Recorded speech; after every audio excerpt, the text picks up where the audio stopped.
안녕하세요, 책이모입니다. 여러분 그동안 잘 지내셨죠? 저도 별탈 없이 잘 지냈습니다. 요즘 직장생활 하시는 분들 중에서 계속 직장생활 할지 아니면 퇴사하고 창업할지 고민하시는 분들 많죠? 전 오늘 그 사이에서 제 3의 길을 선택한 사람들의 이야기를 하려고 합니다.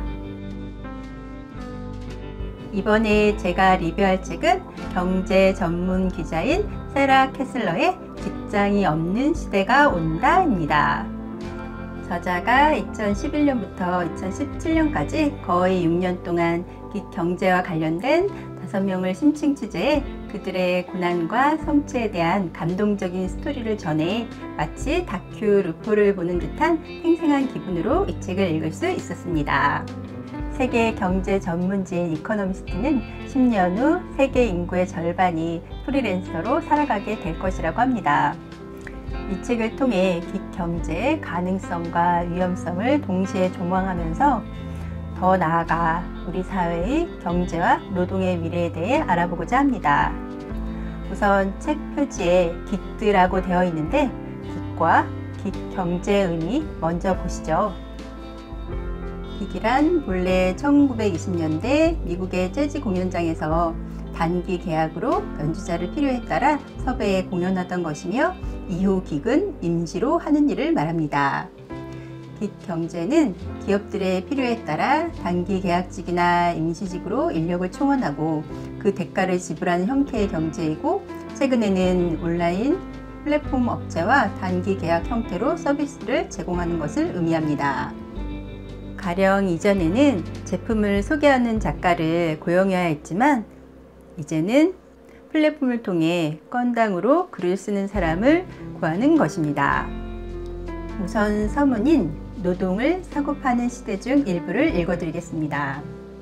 긱 경제는 많은 사람의 삶에 영향을 미쳤다. 그 중에는 부유한 사람도 있고 가난한 사람도 있으며 힘 있는 사람도 있고 힘 없는 사람도 있다. 그들은 저마다 다른 영향을 받았다. 이 책에서는 그런 사람 5명의 이야기를 번갈아 하며 전한다. 이 책을 긱 경제에 완벽한 조감도로 만들고자 하는 의도는 없다. 다만 모든 경제는 사람이 만들어간다는 생각을 바탕으로 하고 있다. 이 책은 바로 그 사람들에 대한 이야기다. 우선 5명의 등장인물을 소개하고 이 책의 목차대로 리뷰해 보도록 하겠습니다. 우선 커티스는 정직원 생활을 그만두고 소프트웨어 개발 분야의 스타트업 기업인 긱스터에 합류한 잘 나가는 프로그래머입니다. 두 번째 등장인물인 캐나다 토론토에서 딸아이를 키우는 크리스티는 생활고를 벗어나기 위해 플랫폼인 메커니컬 터크에서 일했습니다. 세 번째 등장인물인 게리는 자선활동가인 테런스를 만나 어라이즈라는 콜센터에서 독립계약자로 일했습니다. 네 번째 등장인물인 캔자스티의 우버택시 운전자인 에이브입니다. 마지막으로 뭐뭐계의 우버라는 열풍에 합류한 스타트업 기업인 매니지드 바이 큐의 설립자인 댄입니다. 긱 경제의 대표 주자인 우버는 2013년에 실리콘밸리의 유망주로 떠올랐고 구글 벤처스가 주축이 된 투자 라운드에서 2억 5,800만 달러를 유치했고 이후로 가히 무궁무진하다고까지 할 성장 잠재력을 보였습니다. 우버의 시스템은 매우 심플한 온디맨드 방식의 서비스입니다.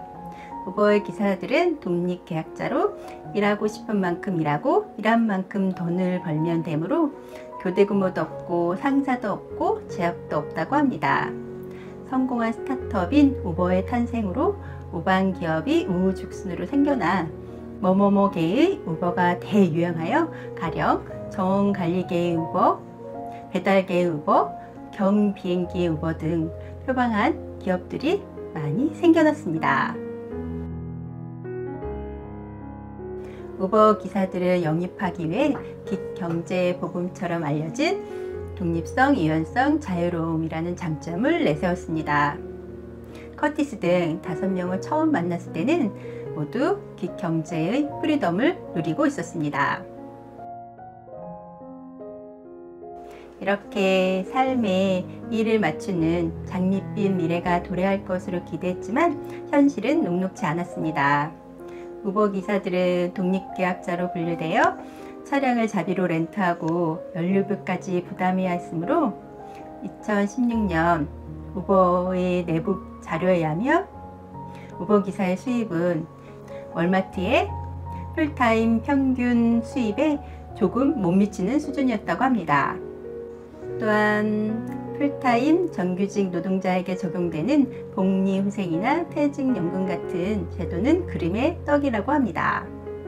이 책의 저자 세라는 실험삼아 파이버에서 $5의 원고 교정을 해주겠다고 올렸는데 그녀와 같은 조건이 가능한 사람이 4,786명이 있다는 것을 알게 되었습니다. 메커니컬 터커에서 일한 크리스티는 낮은 보수 때문에 쉼없이 데이터를 입력하느라 고질적인 손목 통증에 시달려야 했습니다. 그는 처음에는 청소원들을 관리하는 하청업체를 두었는데 청소년들의 훈련, 관리, 교육, 의육고치 그리고 서비스의 일관성을 유지하기 위해 청소업계의 우버에서 직원을 직접 고용하는 모델로 전환해 반우버의 길을 가게 됩니다. 우버 프리덤을 즐기던 웨이브는 우버가 고객을 유치하기 위해 요금을 인하하고 임금 모델을 자주 변경해 당장 내일 얼마 벌지 예측할 수 없게 되면서 저항의 방안으로 일종의 노조를 결성하고 총파업을 주도하려고 합니다. 실패로 끝났지만 저항의 움직임은 계속되고 있습니다. 우버와 우버 기사 간의 5분류 소송, 즉 우버 기사를 독립계약자로 볼지 우버의 직원으로 볼지에 관한 소송은 계속되고 있습니다.